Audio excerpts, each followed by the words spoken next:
Hello mermaids, welcome back to another Dress to Impress video with me, Ariella. Dress to Impress has officially dropped their new update, and in this video we'll be going through just that. But before we get ahead into this video, please don't forget to like, subscribe, and turn on that bell so you get a notification each time I post a new video. With that being said, let's just start. So Dress to Impress has officially dropped their new updates today, which, to sum it up, it's just an update to basically improve in-game mechanics and rework a bunch of items. I'll be going through all the stuff that are new in 3 categories, but let's firstly start off with the reworked items, the items who have now gotten new toggles, and the items that were fixed for the male body. Starting off with the male body, they have added 50 new items that are now usable for the male body, and here are just 3 examples that are now officially on the mannequins in the game. I think they look really good, and I think Dress to Impress did a good job bringing awareness of, the male body, since many have earlier complained that it's really hard to use the male body since nothing is ever usable for it. So 50 new items being able to be used with the male body is just a really good thing, and it also brings a lot more variety to us players. Moving on from that, let's move on to the items that now have new toggles. So they have added 18 new items with new toggles, which means different designs of the same thing. For example, a shirt can now have maybe 3 new more toggles. And I think this is really good as it brings a bigger variety of the things we can use. So I think this whole update in general was really good, since it really just does improve our in-game mechanics, and the stuff we can actually use, which makes the game just more fun and enjoyable. But moving on from that, let's move on to the items that were actually reworked. They have confirmed to have added 17 items that were officially reworked, and for starters, we can, for example, look at this umbrella.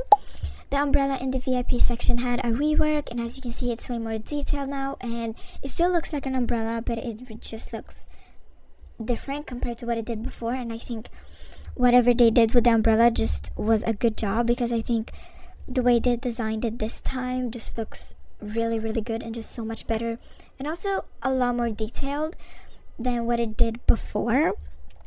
But not only that, they also reworked, for example, 2 dresses in the VIP section. Of course, probably more, but these are just some of the items that were reworked.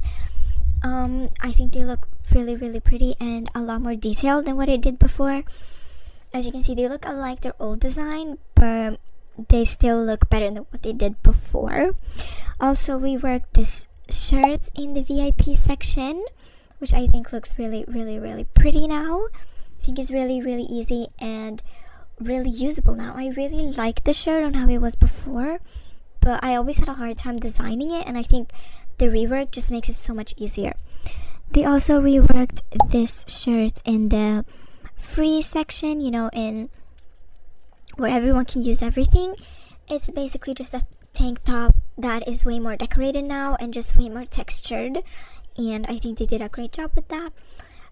Another example is the army set in the VIP section and the bunny ears. They have reworked these, and if I'm not wrong, I think the military army set has been reworked once before as well, but it was reworked again, I guess, and I think it looks really good. As you can see in this example pictures, both the bunny ears and the army set. As a last example, let's also bring up this dress. You guys may have seen it in the League channel already in their Discord server, but if you haven't, this dress has officially been reworked and is now in everyone's inventory, so everyone can use it. I think they did a really good job with the rework. It looks a lot more better than what it did before, I can say. And I think with all these designs, all the reworked items, I think they add a lot to the game, and I think they could add a lot to outfits as well. I think it's easier now to make outfits just look way more capturing than what they did before. Now that was pretty much all for the first category, aka the stuff that were reworked or fixed for the male body, etc. And I think Justin Press did a good job with this, but that's pretty much not all. Let's move on to the next category, which is the Smoothie minigame update.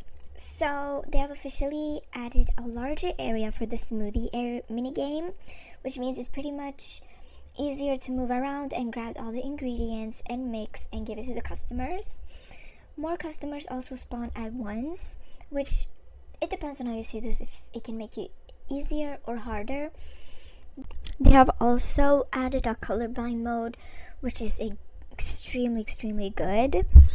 A countdown have also been added before the game begins, so you're more prepared before you get into the game. And they also have an arrow to help you guide on which customer has which drink. For example, as you can see here, it is really more helpful so you don't mix up orders or waste time giving it to the wrong customer because you simply just sometimes cannot remember. Pretty much all for the Smoothie minigame update, but moving on to the third category, it's just extra stuff that were added and features in the game. We can also firstly start with the fact that they have added a new seashell minigame in the beach, where you just have to approach this lady and she will ask you to farm around 15 seashells that will be scattered along the beach. And after you do that, you will get around, I think, 120 seashells. So it's a really easy way to just get at least a good amount of seashells. And this game spawns only once every day, so make sure you do it every single day so you don't miss out on any seashells you could have gotten. Aside from that, they have also added something that is so helpful. Like, have you guys ever had an issue where you ever want to switch your post packs but then you can't unless you go into the changing room? Yeah, that is now fixed, guys. You can now officially change your pose, both how you stand and how you walk, simply in the pose button section. You just have to click on the pose button, and then up at the top just click on an arrow and it will take you to all the pack poses you own, and from there you can change everything. And I think this is really helpful, because now we don't have to go to our changing room to change it. It just really is simple and really helpful. So I'm extremely happy for that. Moving on though, they have added the ability to gift seasonal currency, which is good, which means now you can not only gift game passes and stuff, you can also gift this in-game currency to people who maybe you want to gift it to your friend or something, which is really nice and really good. Aside from that, they have also added UI bug fixes, but that was pretty much it for the last category and this update in general, guys. So to sum it up, they have just changed a lot of in-game mechanics to help us with the game, and they have also added a new way to get currency and just reworked a bunch of items. I think this update was really good, and I think it helps a lot in the game with making it fun and everything else. And I think Justin Press did a good job with the reworks and everything else. But that was pretty much it for this video, guys. Please let me know what you guys think about it and this update in general. I also hope you enjoyed this video, so don't forget to like and subscribe and leave a comment down below. But that was pretty much all for this video, and I will see you guys in the next one. Bye!